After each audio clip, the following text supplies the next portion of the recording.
In the Drink, written by Christopher Audrey. Trevor the traction engine chuntered happily along the road. He liked unusual jobs, and this one was the sort that he did not often get the chance to do.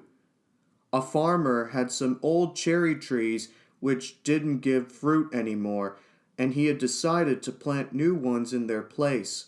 He had telephoned Trevor's owner, the vicar of Wellsworth, to ask if Trevor could help pull the old trees out of the ground.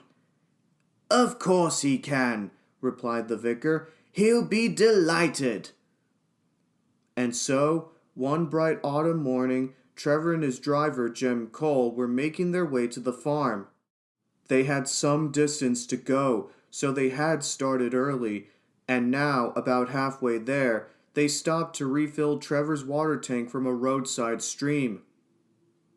It was near the railway, and while Trevor enjoyed his drink, Edward, whistling cheerfully, passed with his first train of the day. By 10 o'clock, they had reached the farm, and the farmer took them into his orchard. There were 3 tree stumps to move. The trees, of course, had been felled already.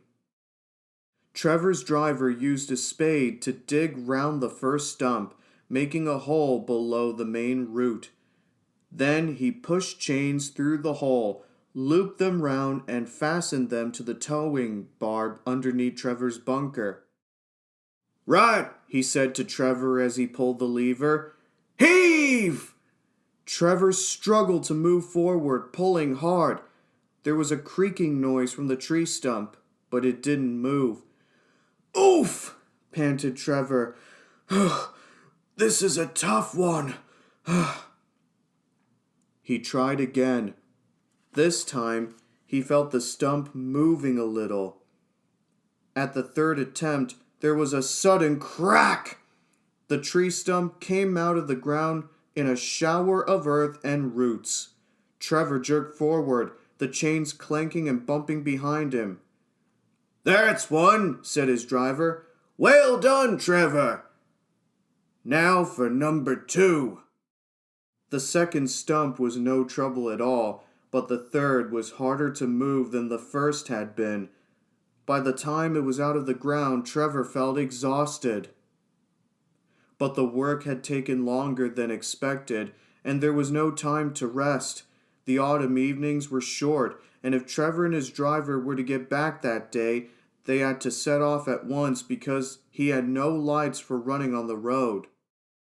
They stopped when they had reached the stream. Trevor's driver placed the hose into the water and opened the valve. Thankfully, Trevor sucked the cool water in his tank. As the water flowed in, Trevor's tank became heavier. His wheels began to feel unsteady. Suddenly, without warning, the bank on which he was standing slipped sideways towards the stream. Trevor's right-hand wheel sank with it. "Help!" he gasped. "Look out!" Jem Cole, who had been watching the hose, jumped clear. "Ooh!" groaned Trevor as, slowly, he tilted further and further towards the stream. "I wanted a drink, not a bath!" But he did not go quite that far.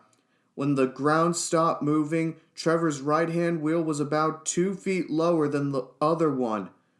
Quickly, Jem put out Trevor's fire so that his boiler wasn't damaged. Then he let all the water Trevor had just sucked into his tank run away to make Trevor lighter and less likely to slip again. "Now what?" asked Trevor anxiously. "You'll have to be jacked back onto the road," Jem said, "but I need a firm platform to work from." Edward's branch line lay just ahead. Men were relaying the track, and old sleepers lay on the bank, waiting for Donald to collect them.